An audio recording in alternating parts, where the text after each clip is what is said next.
Jumpa kembali dalam acara TFC.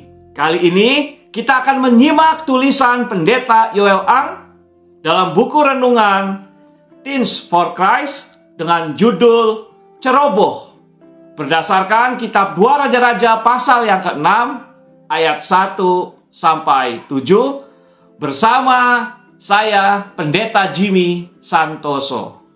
Sebelumnya mari kita berdoa.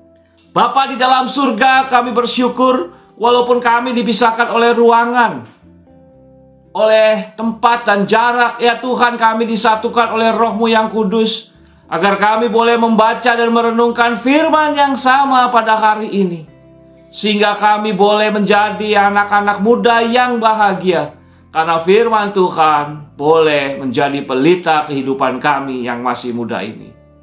Dalam nama Tuhan Yesus Kristus kami berdoa. Amin.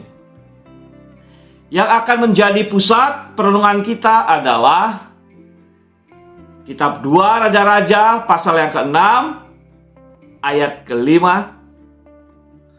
Dan terjadilah ketika seorang sedang menumbangkan sebatang pohon, jatuhlah mata kapaknya ke dalam air. Lalu berteriak-teriaklah ia, "Wahai tuanku, itu barang pinjaman." Saya akan membacakannya untuk kita semua perenungannya. Beberapa waktu yang lalu, kepolisian mengungkap penyebab kebakaran gedung Kejaksaan Agung. Pada bulan Agustus 2020 silam, adalah kecerobohan para pekerja konstruksi yang merokok di tempat yang tidak semestinya. Mereka melakukan hal yang seharusnya tidak boleh dilakukan, yaitu merokok di ruangan yang memuat bahan-bahan yang mudah terbakar, seperti thinner dan lem ibon. Akibat kecerobohan para pekerja itu, kerugian pun ditaksir mencapai 1,12 triliun rupiah. Wah, besar sekali. Dalam teks Alkitab hari ini, adegan kecerobohan juga terjadi. Berawal dari kondisi tempat tinggal para nabi yang dirasakan terlalu sesak. Para nabi berinisiatif untuk membangun tempat tinggal tambahan. Karena itu mereka pergi ke Sungai Yordan untuk menebang pohon-pohon yang ada di sekitar Sungai Yordan. Nah, dalam prosesnya ada seorang yang tanpa sengaja menjatuhkan mata kapak ke dalam Sungai Yordan. Ia pun kebingungan karena kapak itu bukanlah kapak milik sendiri, melainkan barang pinjaman. Karena kecerobohannya, ia harus mengganti kapak yang hilang itu kepada sang pemilik.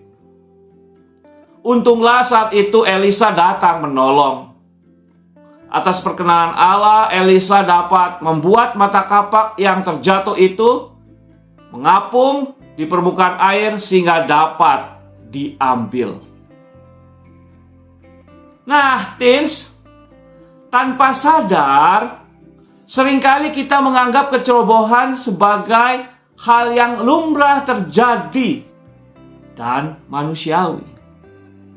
Memang, dalam hal-hal tertentu, kecerobohan tidak selalu membawa konsekuensi berat. Namun ada kalanya kecerobohan yang terjadi harus dibayar dengan amat mahal.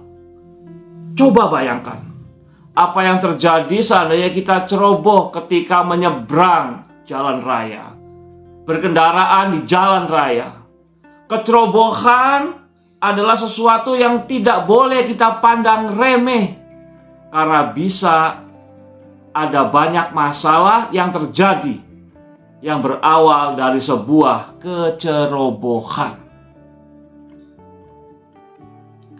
Nah, dengan perenungan ini, teens, tuliskan tekadmu supaya tidak ceroboh. Mari kita berdoa. Bapa di dalam surga, terima kasih untuk perenungan hari ini yang mendorong kami untuk memperhatikan baik-baik tingkah laku kami, agar kami tidak ceroboh. Biarlah Engkau yang akan selalu membimbing kami menjadi anak-anak muda yang waspada. Terima kasih Tuhan. Kami berdoa di dalam nama Tuhan Yesus Kristus. Amin. Nah, teens, demikian renungan kita hari ini. Jangan lupa subscribe, like, and bagikan kepada yang lain. Tuhan Yesus memberkati.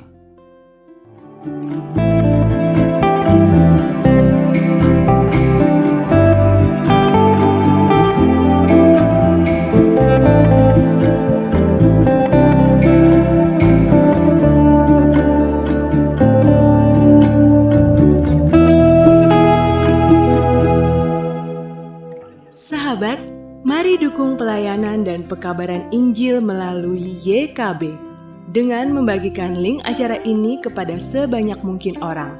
Dukungan juga dapat saudara lakukan dengan mentransfer dukungan finansial ke rekening BCA ke nomor 450 305 2990 450 305 2990 atas nama Yayasan Komunikasi Bersama.